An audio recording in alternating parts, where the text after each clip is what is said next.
అందరికీ నమస్తే అండి. ఈరోజు వీడియో వచ్చేసి ఉల్లిపాయ కర్రీ. ఇంట్లో ఏ కూరగాయలు లేనప్పుడు ఒక 4 ఉల్లిపాయలు కట్ చేసి ఈ కర్రీ వండుకున్నామంటే రైస్‌తో కానీ, చపాతీతో కానీ చాలా బావుంటుంది. సో, ఈ కర్రీ వండడానికైతే స్టవ్ పైన గిన్నె పెట్టేసి ఒక 4 టేబుల్ స్పూన్ల నూనె వేయాలి. నూనె వేడెక్కిన తర్వాత పావు టీ స్పూన్ ఆవాలు, అర టీ స్పూన్ జీలకర్ర వేసి అవి చిటపటమన్నాక సన్నగా కట్ చేసిన ఉల్లిపాయ ముక్కలు వేయాలి.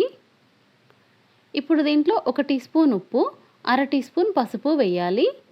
ఉప్పు వేస్తే తొందరగా మగ్గిపోతాయి కదా ఉల్లిపాయ ముక్కలు. అందరికీ తెలిసిన విషయమే కదా. అర టీ స్పూన్ పసుపు వేసేసి మంచిగా కలపాలి. ఇది మనకి వైట్ రైస్ కానీ చపాతీతో కానీ చాలా బాగుంటుంది ఈ కర్రీ. ఇంక కలిపేసి మూత పెట్టి ఒక 2 నిమిషాలు అలా మగ్గించాలి. 2 నిమిషాల తర్వాత కొంచెం కరివేపాకు, ఒక అర టీ స్పూన్ అంతా అల్లం వెల్లుల్లి పేస్ట్ వేసి ఒకసారి బాగా కలిపేసి ఇంకొక 2-3 నిమిషాలు ఉడికించాలి. మధ్య మధ్యలో చెక్ చేసుకోవాలి. ఇంకా ఈ టైంలో మనకేంటంటే కారం వేసుకోవాలి, రుచికి సరిపోను కారం.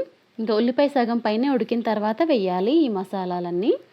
అర టీ స్పూన్ ధనియాల పొడి, అర టీ స్పూన్ జీలకర్ర పొడి, పావు టీ స్పూన్ గరం మసాలా ఇవన్నీ వేసేసి మంచిగా కలిపి ఇంకొక 2-3 నిమిషాలు ఉడికించామంటే ఉల్లిపాయ కర్రీ అనేది రెడీ అయిపోతుంది.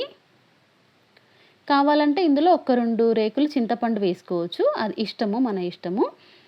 కొంచెమే వేయాలి. ఒకసారి కడిగి వేస్తే కొంచెం పుల్లగా బాగుంటుంది. ఇలా అయినా చాలా బాగుంటుంది. నేను చింతపండు ఏమీ వేయట్లేదు. ఒక 2-3 నిమిషాలు మంచిగా మగ్గిన తర్వాత కర్రీ అయితే రెడీ అయిపోతుందండి. ఇంకా దీంట్లో చివర్లో కొత్తిమీరాకు ఉంటే కొంచెం కొత్తిమీరాకు వేసేసి స్టవ్ ఆఫ్ చేసామంటే అంతే. 10 నిమిషాల్లో ఈ కర్రీ అనేది రెడీ అయిపోతుంది.